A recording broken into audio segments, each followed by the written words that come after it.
Chapter 35 The Key to the Past. Paris, June 1791. It had been a frustrating day. The National Guard had sent Thomas to confront a priest who refused to change out of his ecclesiastical robes. The Assembly had forbidden religious garments outside of churches. Having such a pointed conversation with a man of God caused Thomas to feel disgustingly impious. He had to admit, there were pieces of this revolution that frustrated him. He appreciated the Assembly and agreed that the Church had profited from the king's hand in ways that needed to be addressed. But the revolution was beginning to feel irreconcilable with religion itself. Thomas could hardly imagine what that would mean for France, but the thought churned his stomach, so he took the long route back to the barracks that evening. He couldn't risk letting his superiors sense the frustration he was trying to conceal. He turned down an unfamiliar street, tilting his hat at an old black woman selling fruits on the corner. He spurred his horse gently forward when a memory came flooding back to him. It was like a distant echo of the past, barely there in the far corners of his forgotten life. His eyes fell upon the modest sign, depicting a pair of spectacles perched atop a book, which swayed gently above a more ornate placard for the silversmith below. Thomas felt a sudden leap in his heart. France may be abandoning God, but God certainly had not abandoned him. The shop belonged to Antoine's lawyer, the one they visited on their first day in Paris when he was only a child. He remembered sitting anxiously on the wooden steps all those years ago as his father worked out the legal details of his new inheritance. Thomas had been racking his brain for years, trying to figure out who his lawyer had been, but the name was lost to him. He needed a lawyer. His mother had been writing to him for months about getting one, and now she was trying to sell properties that probably didn't even belong to him. He hopped off his horse and tied the rein to the stair railing. What could it hurt? The lawyer probably wouldn't even be there, but something told him he had to try. Straightening his hat, he ascended the creaky steps and knocked on the door. "Coming," a muffled voice said from inside. Thomas gasped. He almost turned around. He wasn't actually prepared. This had been a very sporadic decision. The door opened. The old lawyer's face sank. "Can I help you, officer?" he asked nervously. Thomas hadn't thought about how seeing an unannounced soldier in uniform would be perceived. That sort of surprise was not exactly welcome in Paris right now, not when everything was so volatile. "Oh, no, you aren't in trouble. I apologize. The lawyer stared at him blankly. "Forgive me," Thomas continued. "Are you the owner of this establishment?" 5 generations, the lawyer replied nervously. "Perfect," Thomas said with a smile. "I'm sorry to catch you off guard. May I come in? I have a legal question, or several, actually." The lawyer sighed with relief. "Yes, of course. Please, take a seat." He closed the door behind him. It was a rather dark and musty-smelling office. "You probably don't remember me," Thomas began. "It feels like a lifetime ago, but I think you were the lawyer for my late father, Antoine de la Pailletterie." The lawyer nearly tripped. "Mon Dieu, it's you, isn't it?" He ran towards his overly cluttered desk. "What?" Thomas asked. "I've been looking for you," he said as he rifled through his desk eagerly. "Ever since the probate hearing. I had heard you joined the military, but I had checked and there were no men registered under your name. Oh, I took my mother's name after my father disinherited me. I was actually coming to talk to you about— Disinherited you? The lawyer interrupted. You were never disinherited. Thomas' jaw dropped. Pardon me? Here it is. Look. The lawyer had found what he was searching for. It was the last will and testament of Antoine David de la Pailletterie. Thomas grabbed the paper eagerly. Tears that he didn't fully understand were welling behind his eyes. Right there, in plain ink, was his name as sole inheritor of his father's estate. Oh my God, Thomas gasped. Actually, the lawyer chuckled, this is rather ironic, we had the same problem with your father. Couldn't find him when he changed his name. Took him years to get his inheritance. A whole world of possibilities was now swirling through Thomas' head. Does that tart he calls a widow know? Thomas muttered snidely. The lawyer chuckled. Yes, she is very much aware, though she will certainly say otherwise. She made rather a scene in the probate hearing, insisting that your father wanted her to inherit after you apparently gave quite a performance at their wedding. Thomas' face flushed with embarrassment. Will she back down? He asked. Unlikely. Most people would rather protect the possibility of having anything, even if it is out of their reach, than face the reality that they truly have nothing, the lawyer replied. Thomas gave a slightly vindictive smile. He could not wait to see the look on her bird-brained little face when he claimed his birthright. What a day, the lawyer said, patting Thomas firmly on the back. Unfortunately, I'm afraid you did catch me at a bad time. Could we schedule a time next week to go through this? Actually, the lawyer stopped and looked at him very seriously, his tone lowered. You may want to consider what inheriting a marquisate means in our current political climate. This was a lot to take in, but Thomas could feel the old tingle of blue blood stirring beneath his skin, along with the arrogance that came with it. Of course, thank you. This has been most enlightening. I'm glad it worked out. You scared me at first, the lawyer laughed. They scheduled a meeting for the following week. As Thomas descended the stairs, he suddenly felt taller, stronger even. He certainly felt wealthier. He hopped on his steed and spurred him to a strong trot as he rushed to the Rue de l'Aigle d'Orchange. He hadn't laid eyes on his father's house since before Antoine died. It wasn't that he hadn't had the chance, but every time he got close, he always opted to take another street.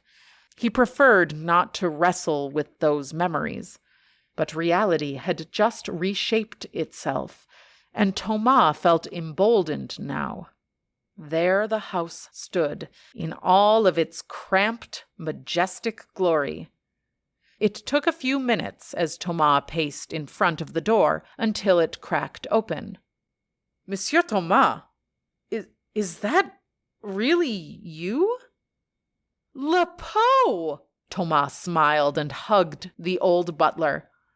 It's good to see you again. How long has it been? Le Pot reminisced. Too long, Thomas grinned. May I come in? Of course, of course. He moved to the side. Suddenly, a voice came from behind them. Is it my gown?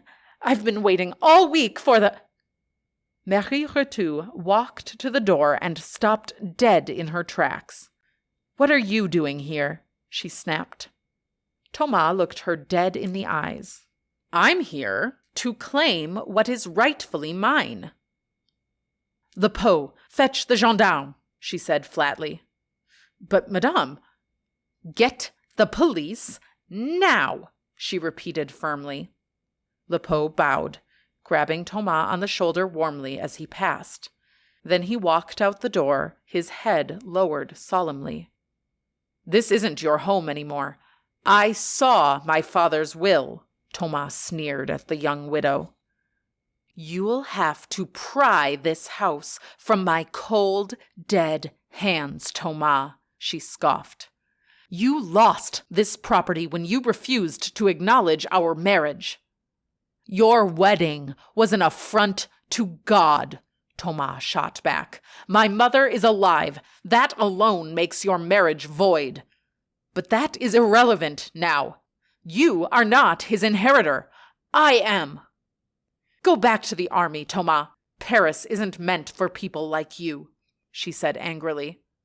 Have you not paid an ounce of attention to what is happening in this city? And who are you, even? The daughter of a humble sommelier? You certainly aren't a marquise. No one is a marquise anymore, Thomas. Not with this horrid... She stopped and looked around, then proceeded at a whisper. Not with this horrid assembly making the rules. But the king is God's witness, and he will come out victorious to restore us all. Thomas had been in such a hurry when he knocked on the door that he hadn't really taken the time to examine the state of his home. He squinted and surveyed the facade. Several of the windows had been broken.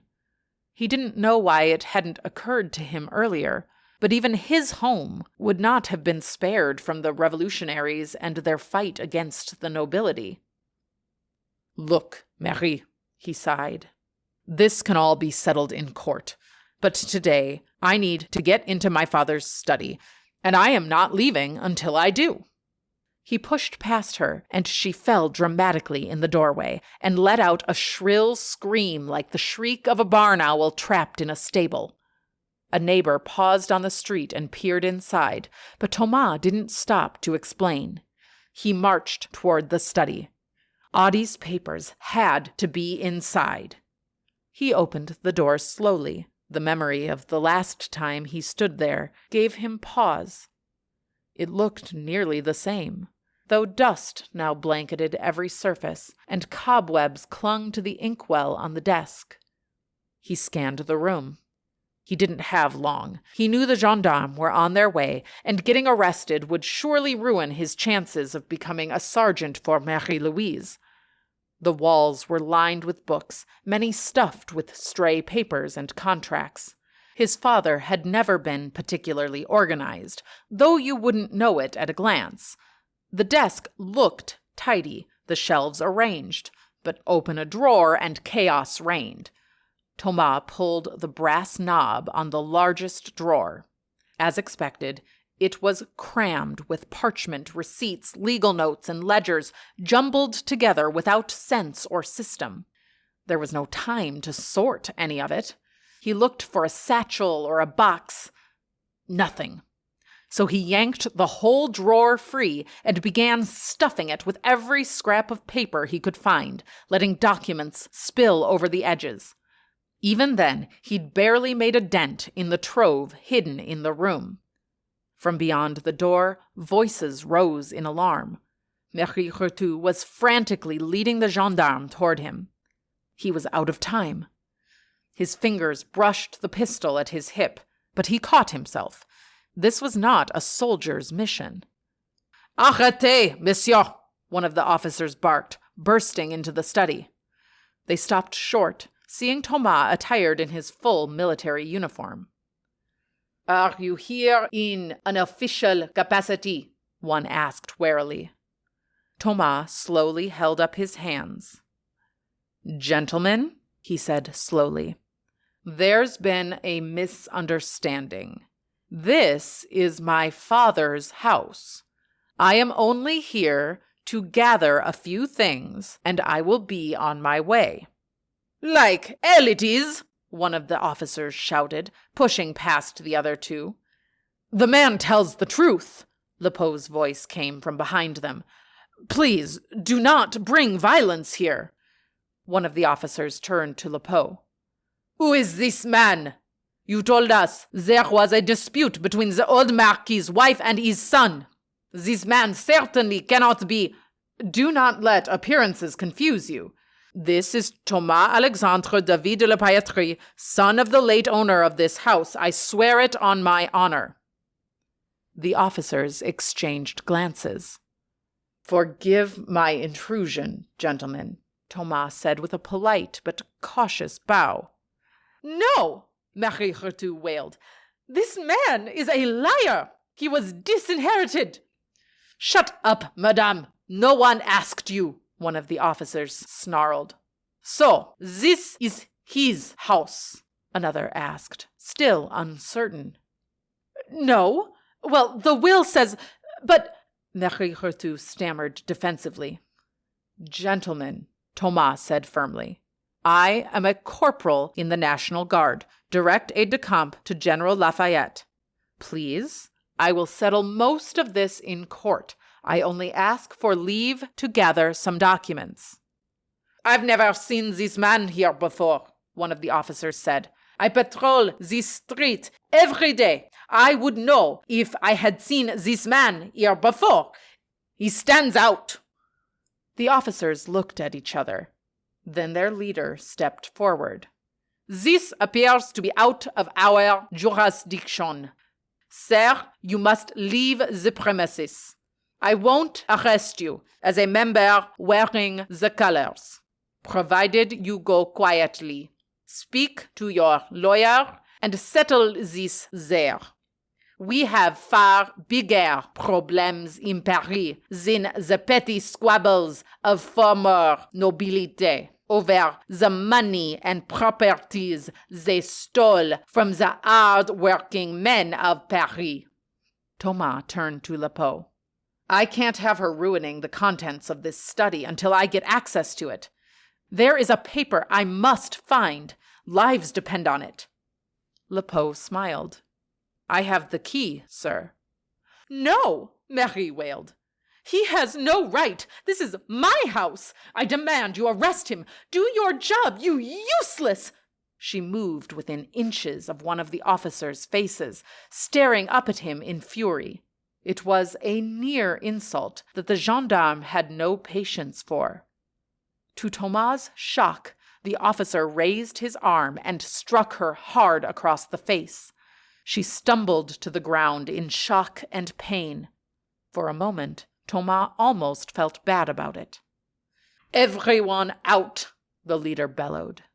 Marie scrambled to her feet and tried to barricade herself in the doorway, but she was slight and frail. The gendarme hauled her away with little effort. She kicked and scratched wildly as they dragged her backwards. Lepeau stepped through, locked the study door, and slipped the key into his breast pocket. Thomas tucked the desk drawer under his arm.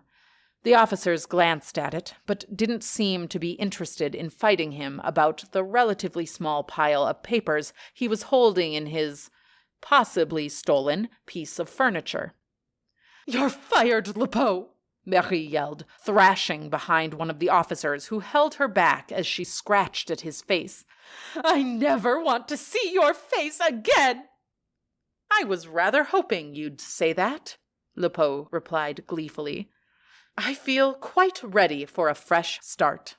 Master, to which lawyer's office shall I deliver these keys? I'll go presently." "I'm using the same lawyer father did.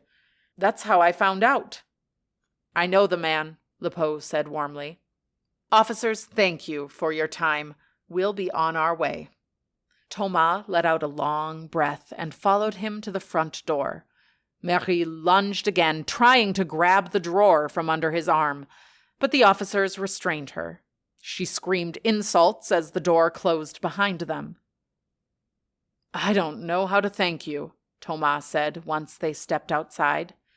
The setting sun washed the rooftops of Paris in streaks of red and gold. He felt incredibly guilty that Lepeau had just lost his position in the household. "I'm sure you'll find a way someday," Lepeau beamed. "Honestly, it's a relief." I don't think I can keep working in a house like that anymore. I'm not even sure it's safe." He gestured at the broken windows. "Maybe you're right," Thomas muttered. "What will you do now?" "I think I'll take my wife and son out to dinner," Lepeau said simply. "At least let me pay," Thomas offered. "Oh, absolutely," Lepeau laughed. "You owe me that much." Thomas set the drawer down and reached into his waistcoat, pulling out a handful of coins. A few loose papers caught the wind and fluttered down the road. Lepeau scurried after them.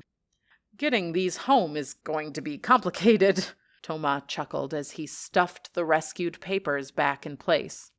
"You'll figure something out. You always were resourceful," Lepeau said. He passed the last papers to Thomas. He straightened himself up and cleared his throat. "Well, I'd better get these keys somewhere she can't get to them." Thomas extended his hand in gratitude. Lepeau shook it with a firm nod, then bowed and walked off down the street, red and orange light glinting off the few windows not yet boarded up. Thomas turned back to his horse. Riding with a drawer of documents was going to be a challenge. He took off his coat and wrapped it tightly around the bundle to hold everything in place. After a few awkward attempts, he managed to mount, gripping the unwieldy parcel in one arm. He trotted slowly towards his barracks, the drawer balanced awkwardly across his lap. Just before turning the corner, he looked back one last time. Marie Retu stood in the doorway, seething with rage. Thomas's lips twisted in a satisfied grin.